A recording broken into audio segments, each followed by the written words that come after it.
오늘 말씀의 제목은 마른 뼈가 군대로입니다. 마른 뼈가 살아나서 군대가 되는 이 놀라운 역사에 대해서 오늘 본문이 기록하고 있습니다. 본문은 에스겔 선지자의 환상을 기록한 것입니다. 에스겔 1장 1절에서 3절에 보시면 에스겔 선지자가 어떤 사람인지, 그리고 그가 어떻게 환상을 보게 되었는지에 대해서 말하고 있습니다. 먼저 에스겔은 포로로 잡혀갔다고 말하지요. 그발강가 사로잡힌 자중에 있을 때 이렇게 말했습니다. 그리고 하늘이 열리고 하나의 모습이 내게 보였다.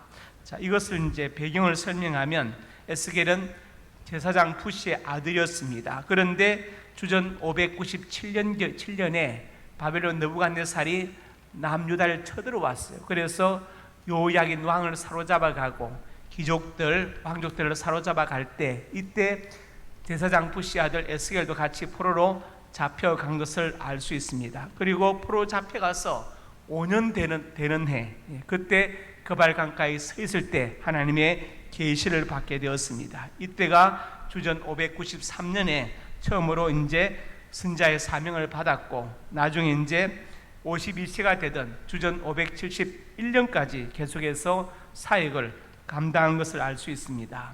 그래서 에스겔서의 주제가 뭐냐? 하나는 환상이고 하나는 파수꾼입니다. 환상은 하나님께서 보여주시는 이스라엘의 회복에 대한 환상이고, 파수꾼은 바로 에스겔 선지자의 사명을 이렇게 표현한 것입니다. 마른 뼈가 군대가 되는 이 놀라운 환상이 오늘 저와 여러분들에게 은혜가 되고 힘이 되고 위로가 되고 도전이 될 수 있기를 주님의 이름으로 축복합니다. 첫째로 같이 읽습니다. 마른 뼈 같은 이스라엘. 오늘 본문 1절과 2절에 나와 있죠. 여호와께서 권능으로 내게 임재하시고 그의 영으로 나를 데리고 가서 골짜기 가운데 두셨는데 뼈가 가득하더라. 나를 그 뼈 사방으로 지나가게 하시기로 본적 그 골짜기 지면에 뼈가 심이 많고 아주 말랐더라. 어떤 골짜기로 하나님께서 에스겔을 데리고 가셨는데 뼈가 가득하게 쌓여 있었다고 에스겔은 말하고 있습니다. 이것은 이스라엘의 장례 풍습과 연관이 있습니다. 이스라엘은 장례를, 사람이 죽으면 사실은 하루 만에 장례를 마칩니다. 그 장례를 하는 것이 너무나 간단해서 제가 전에 설명드린 것처럼 그냥 가족 동굴 아니면 땅을 파서 만든 굴 같은 곳에 시신을 던져두면 장례가 끝나는 거예요. 하루 만에 장례가 끝납니다. 그리고 이제 일주일간을 애도를 합니다. 애도하는데 이것을 쉬버라 그렇게 말하는데, 애도하면서 이들은 이제 공적인 모임에 참여하지 않고 그냥 집에서 애도를 합니다. 일주일간. 그리고 이제 일주일 지나면 다시 공적인 모임에 참석하고 일상생활이 회복되는데, 1년이 되면은 어떻게 하느냐? 1년이 되면은 오실리기움이라는 제도가 있어서 유골함을 가지고 다시 그 동굴에 갑니다. 가서 이제 뼈를 수습해서 유골함에 넣고 또 두고 옵니다. 그러면 장례가 끝나는 거예요. 그러니까 1년 만에 사실은 장례가 완전히 맞춰지는 것이죠. 왜냐하면 이 두 번째 행사가 중요하거든요. 오실레기움. 그래서 우리가 성경에 보면은 예수님의 제자가 아버지가 돌아가셨다, 가서 장사 지내고 오겠다. 그때 예수님께서 가지 말아라. 죽은 자들로 저희 죽은 자를 장사 지내게 하고 나를 따라고 말씀하신 것은 예수님께서 전혀 세상 물정을 모르시거나 어떤 인간의 어떤 인연을 중요시하게 여기지 않는 것이 아니라, 지금 제자가 요청한 것은 사실은 장례가 끝났죠. 하루 만에 끝났는데 1년 뒤에 있을 오실리기움, 이것을 해야 된다는 것이죠. 그러니까 1년 동안 휴가를 달라고 말하는 것인데 예수님은 거기에 대해서 가지 말라 이렇게 말씀하신 것입니다. 그래서 이제 1년이 지나고 나면 다시 이제 유골함을 가지고 거기 가서 뼈를 수습해서 유골함에 넣습니다. 그리고 이제 옵니다. 오고 이제 세월이 지나면 나중에 그 이제 가족 동굴에 유골함이 가득 쌓이겠죠. 뼈들이 쌓이니까. 그러면 그 유골함을 들고 와서 골짜기에 다 쏟아버립니다. 쏟아버려. 그러면 끝나는 거예요. 쏟아버립니다. 그러면 그 골짜기에는 여러 사람들이 이제 각자 자기 가족들의 뼈를 갖다 다 쏟아버렸겠죠. 그래서 뼈 무더기가 쌓이는 거예요. 이게 그 당시 이스라엘의 장례 풍습이었고 현실이었습니다. 하나님께서 그래서 에스겔을 그 골짜기로 데려가서 그 뼈를 보게 하시고, 그 뼈가 보니까 뼈가 아주 많은데 아주 말랐더라, 이렇게 표현되어 있습니다. 그러면 이 뼈는 무엇을 상징하느냐? 바로 현재 그 당시 에스겔 당시에 이스라엘의 모습을 상징하는 것입니다. 주전 722년 아수르의 살만에셀이 쳐들어와서 북이스라엘이 망했습니다. 그리고 137년 뒤에 주전 586년에 바벨론 느부갓네살이 쳐들어와서 남유다도 망했죠. 그러니까 북이스라엘이 망한 지 142년이 되었고 남유다가 망한 지 5년이 되던 해 에스겔도 포로 잡혀가 있을 때 그 발 강가에서 하나님의 환상을 이렇게 본 것이죠. 마른 골짜기 뼈들이 있고 살아있는 군대가 되는 놀라운 모습을 본 것입니다. 이 마른 뼈의 모습이 바로 이 당시에 이스라엘의 모습이다. 우리는 성경에서 그것을 알 수 있습니다. 이미 북이스라엘이 망했고 남유다도 망해서 세월이 5년이 지났고 다시는 회복될 가능성이 없는 상태, 정말 골짜기에 마른 뼈 같은 그 상태, 바로 그것이 이스라엘의 모습입니다. 저는 또 생각하면서 이 모습이 또 어떤 모습일까 그런 생각했어요. 어쩌면 한국교회의 모습일 수도 있다는 생각을 하면서 섬뜩한 생각이 들었습니다. 제가 저번에 금요 기도회 때 잠깐 말씀드린 것처럼 이번에 통영에서 우리 교육자 수련을 했는데 주제가 뭐냐? 한국 교회가 코로나 이전으로 회복될 수 있느냐 하는 게 주제였어요. 주제 때문에 굉장히 마음이 무겁습니다. 밥을 먹으면서 마음이 무겁고 어디 가면서도 마음이 무거웠어요. 통영이 제 고향이니까 제가 가이드를 했지만 제 마음속에 짐이 있었습니다. 다른 목사들도 마찬가지죠. 우리는 그런 대로 목회하지만 후배들은 어떻게 목회할 것인가? 심각한 문제입니다. 자, 지금요 한국교회 70%가 미자립교회입니다. 그리고 한국교회 40%는 주일학교 자체가 아예 없습니다. 아예 없습니다. 그리고 계속해서 교회가 개척교회들이 문을 닫고 있습니다. 그리고 지금 가장 최근의 통계에 의하면 나는 종교 없습니다, 이 사람들이 46.4%를 넘어섰어요. 공식적으로 나는 무종교이다, 종교 얘기하지 말아라, 종교에 관심이 없다, 이 사람들이 인구 10명 중에 5명은 무종교라고 자신을 설명했습니다. 이런 상황에서 과연 어떻게 나중에 목회가 될 것인가 이런 생각하면서, 게다가 또 인구 절벽이죠. 갈수록 인구가 줄어들고 있습니다. 우리도 고령화 사회로 진입을 시작했습니다. 그 다음에 또 무엇이 있습니까? 학생들, 청년들이 교회에서 이탈하지요. 이탈합니다. 그래서 이번에 모여서 얘기한 것도 그겁니다. 어른들은 회복되겠지만 과연 학생들이, 특별히 주일학교 학생들이 다시 교회로 돌아오겠는가? 이 문제 때문에 우리 마음이 굉장히 무겁고 앞으로 이걸 어떻게 해결할 것인가? 이 문제를 많이 고민하고 기도했습니다. 자, 예전에 제가 북한 선교에 있을 때 김창인 목사님이 독일 한인교회 집회하고 오셨어요. 그때가 뭐 거의 약 30년 전인가요? 25년쯤 전인가. 근데 오셔서 충격적인 말씀을 하셨습니다. 집회 설교 끝나고 예배 끝나고 물 좀 한 잔 달라고 했는데 그게 한인교회 어떤 여자 집사님인지 목사님이 떠다 드세요, 목사님 손발이 없어요, 이렇게 말한 거예요. 김창훈이 너무 충격을 받아가지고 야, 이거 어떻게 된 건가. 한국교회 같으면 아마 달라고 하기 전에 갖다 줬을 거예요. 그렇죠? 그런데 물이 없어서 물을 달라고 했더니 목사님 손발이 없느냐, 왜 안 뜯어 먹고 나한테 시키냐, 이렇게 말해서 충격받았다. 그러면서 나중에 한국교회도 그렇게 되지 않겠느냐, 세월이 지나면, 그 얘기를 하셨습니다. 지금 돌아가셨지만. 또 하나 생각나는 것은 연대에서 공부할 때 그때 기독교 윤리학 가르치는 분이 이제 노정선 교수님인데, 이분이 이제 하버드하고 유니온에서 이제 하기를 하셨는데 강의 중에 그 얘기를 하시더라고요.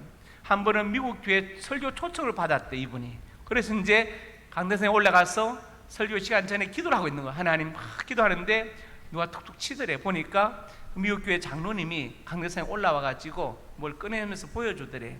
보니까 100불짜리 지폐 한 장을 들고 왔어요. 그러면서 지폐를 흔들면서 너 오늘 설교 잘해라, 설교 잘하면 이거 준다, 이러는 거예요. 이분이 너무 화가 났죠. 아니 뭐 이런 놈이 다 있나, 아니 어떻게 이럴 수가 있는가, 이렇게 했는데 나중에 알고 보니까 그것은 최고의 예우였다. 미국에서는 부흥회를 하거나 설교를 해도 초청받아가도 사례란 게 없다는 겁니다. 기껏 있는 사례가 뭐냐면 여전도 회장이 쿠키 구워가지고 와가지고 내가 어제 당신 주려고 구웠다, 이게 최고 예우인데 100불을 준다는 것은 상상도 못하는 거예요. 그러니까 그 미국교회 장로님은 한국교회 사정을 좀 이해하고 최선을 다해서 예우를 한 것인데 한국교회 목사 볼 때는 이상한 거예요. 강대상에 와가지고 100불짜리 흔들면서 너 오늘 설교 잘하면 이거 준다, 잘해라, 이 말이 되느냐.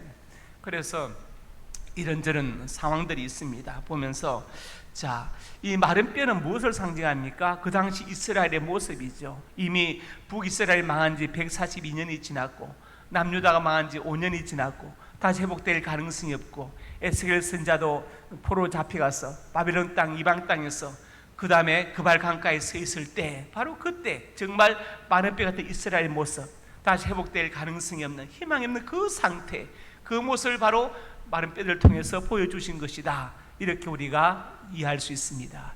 그 다음에 또 우리가 무엇을 생각할 수 있습니까? 우리가 목적 없이 사는 인생, 아무 의미 없이 그냥 살아가는 인생, 바로 마른 뼈 같은 인생 아닙니까? 아까 우리 신랑들 이희성 형제가 말했죠. 하나님이 아름다운 가정을, 하나님 주신 가정을 이끌어 나가겠다, 이렇게 했잖아요. 바로 그거거든요. 어떤 목적이 있어요. 배가요, 목적을 가지고 가면 항해지만 목적이 없으면 표류입니다. 그렇죠? 표류죠. 잠시 우리가 방황할 수 있지만 계속 표류할 수는 없지 않습니까? 목적 없이 사는 인생, 의미 없이 사는 인생도 똑같은 것이죠. 바로 마른 뼈와 같은 것입니다. 자, 두 번째로 같이 보겠습니다. 그 앞에 그가 내게 이르시되 인자야 뼈들이 능히 살 수 있겠냐 하시기로 내가 대답하여 주 여호와 주께서 아시나이다. 하나님이 에스겔에 물으십니다. 뼈들이 살겠느냐? 에스겔은 의의가 없어서 주께서 아시나이다. 이 상태는 살아날 수 없습니다. 지금 사실은 절망을 선포하는 것입니다. 두 번째로 같이 읽습니다. 살리시는 하나님. 오늘 본문 4절에서 6절에 말씀하셨죠. 또 내게 이르시되 너는 이 모든 뼈에게 대언하여 이르기를 너희 마른 뼈들아 여호와의 말씀을 들을지어다. 5절 읽읍시다.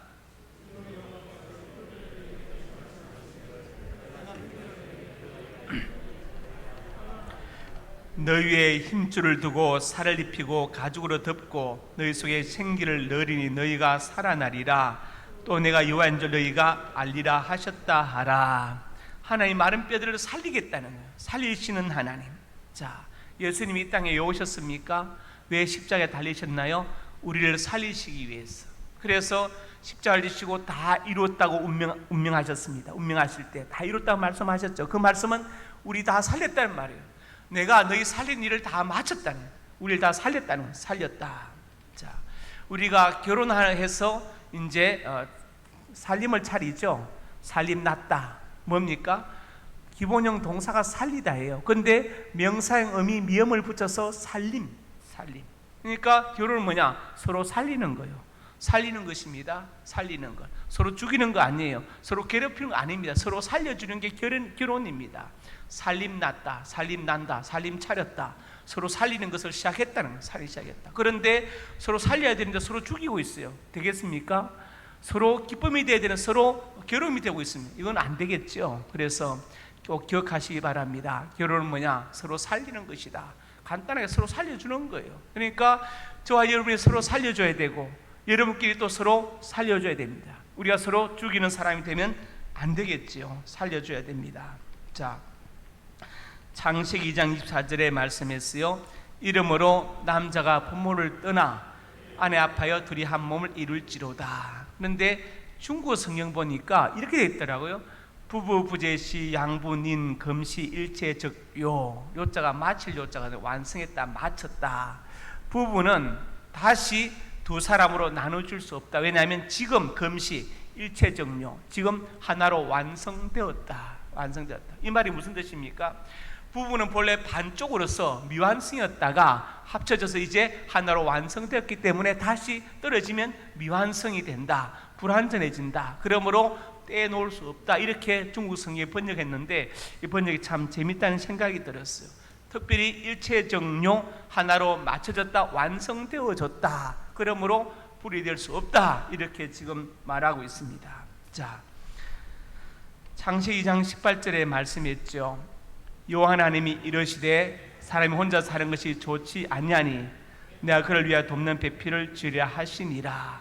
우리를 살리시는 그 하나님께서 지금 아담을 돕는 배필을 지으시는데 하와를 지으셨습니다. 여기서 돕는다가 뭐냐면 이 말을 직역하면 살린다, 살린다. 예제라는 단어를 돕는다고 번역했는데 이 예절이라는 단어 자체의 본뜻은 뭐냐면 사람이 구덩이에 빠졌을 때 건져주는 거예요. 어떤 사람이 길 가다가 깊은 구덩이에 빠졌어요. 자기 힘으로 헤어나올 수 없습니다. 그러면 죽게 되죠. 그런데 지나가던 사람이 보고 여기 사람이 빠졌네 하고 줄을 내려준다든지 사다리를 내려줘서 그 삶을 살리는 거예요. 이게 바로 예절이고 우리 성경에 돕는다고 번역했어요. 그러니까 돕는 배필을 지으리라, 살려주는 배필을 지으리라. 죽이는 배필이 아니라 살려주는 배필을 지으리라. 힘들 때, 외로울 때, 일이 안 될 때, 어떤 뭔가 좀 안 좋을 때, 아플 때, 그때 서로 살려주는 게 누구냐? 바로 부부라는 것이죠. 버려두고 가는 것이 아니라 살려주라. 그것이 바로 돕는 배필입니다. 자, 시편 133편에 이렇게 말씀했죠. 보라, 형제가 연합하여 동감이 어찌그리 선하고 아름다운고 머리에 있는 보배로운 기름이 수염 곧 아론의 수염에 흘러서 옷깃까지 내림 같고 헐몬이 있으리 시온의 산들의 내림 같도다. 거기서 여호와께서 복을 명령하신다니 곧 영생이로다. 하나님께서 아주 기뻐하시는 것, 너무 기뻐하셔서 어찌 그리 선하고 아름답냐고까지 표현할 정도로 좋으신 게 있는데 바로 2절과 3절에 있는 것이죠. 머리에 있는 보배로운 기름이 아론의 수염에 흘러서 옷깃까지 내리는 것이다. 아론이 지금 기름 부음을 받죠. 최초의 대제사장으로 위임식을 지금 합니다. 그러니까 얼마나 거룩하고 엄숙합니까? 그렇죠? 기름 부음을 처음으로 받아요. 최초의 대제사장으로 위임을 받습니다. 이것은 무엇을 말한 것입니까?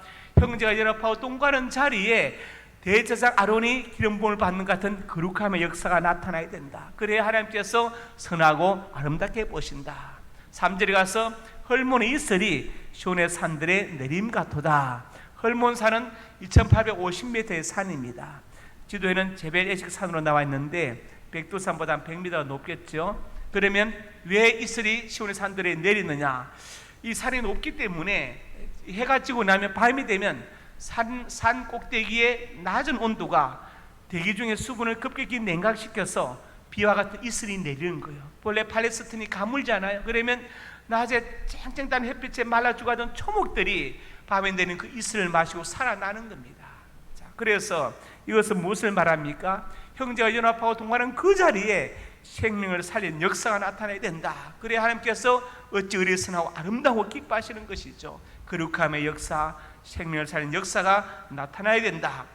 하나님은 그런 연합과 동거를 기뻐하시고 선하고 아름답게 보신다고 말씀하고 있습니다. 하나님은 살리시는 분, 예수님은 우리 살리러 이 땅에 오신 분, 우리 살리려고 죽으신 분이십니다. 하나님은 에스겔 골짜기의 마른 뼈들을 살리시는 분입니다. 하나님은 우리 공고한 심령을 살리시는 분이십니다. 우리 살아가면서 비록 내가 마른 뼈 같다 할지라도 나를 살리시는 하나님의 은혜를 경험할 수 있기를 주님의 이름으로 축복합니다. 세 번째로 같이 있습니다. 하나님은 어떻게 살리시는가? 어떻게 살리시는가? 제일 먼저 말씀으로 살리십니다. 본문 4절에 말씀했죠. 또 내게 이르시되 너희 모든 뼈에게 대나 이르기를 너희 마른 뼈들아 여호와의 말씀을 들을지어다. 우리가 살아나는 것은 다른 것이 아닙니다. 하나님의 말씀을 들을 때 우리 영혼이 살아나는 것, 우리가 새로운 사람으로 거듭나는 것이고 우리 심령이 힘을 얻는 것입니다. 성경이 뭐라 했습니까? 내가 주의 말씀을 받아 먹었사오니. 여러분, 말씀을 먹는 것입니다. 자, 어떤 사람이 배가 고픕니다. 앞에 진수성찬을 차려놨어요. 그런데 안 먹으면 배부릅니까? 배고프죠. 어떤 사람이 목이 마릅니다. 앞에 생수가 있습니다. 안 마셔도 갈증이 사라집니까? 안 마셔야 됩니다. 먹어야 배고픔이 사라지고 마셔야 갈증이 사라져요. 하나님 말씀도 마찬가지. 말씀을 받아 먹어야 됩니다. 그러면 어떤 것이 먹는 것이냐? 자, 이렇게 말씀을 선포하거나 여러분이 성경을 읽으면서 말씀을 볼 때 그 말씀이 살아의 역사에 힘이 되고 능력이 되려면 그 말씀을 받아 먹어야 되는데 그것은 그 말씀 아멘으로 받는 거예요. 그리고 그 말씀 붙들고 믿고 의지하고 기도하는 것입니다. 그리고 그 말씀을 삶에 적용하는 것, 그게 바로 말씀을 받아 먹는. 그러면 그 말씀이 살아 역사하는 하나님의 능력이 되는 것을 경험할 수 있을 것입니다. 그렇지 않으면 아무리 설교를 듣고 성경을 읽어도 그냥 지나가 버리면 그 말씀이 능력이 되어서 나의 삶에 영향을 미치지 못한다. 그러니까 말씀을 받아 먹어야 됩니다. 아멘으로 받으시고 그 말씀 붙들고 묵상하고 기도하고 삶에 적용해서 말씀이 살아 역사하는 하나님의 능력이 되는 것을 경험할 수 있기를 주님의 이름으로 축복합니다. 요한복음 6장에 주님 말씀하셨습니다. 살린 것은 영이니 육은 무익하니라. 내가 내게 이런 말은 영이요 생명이다. 육이 왜 무익하다고 했습니까?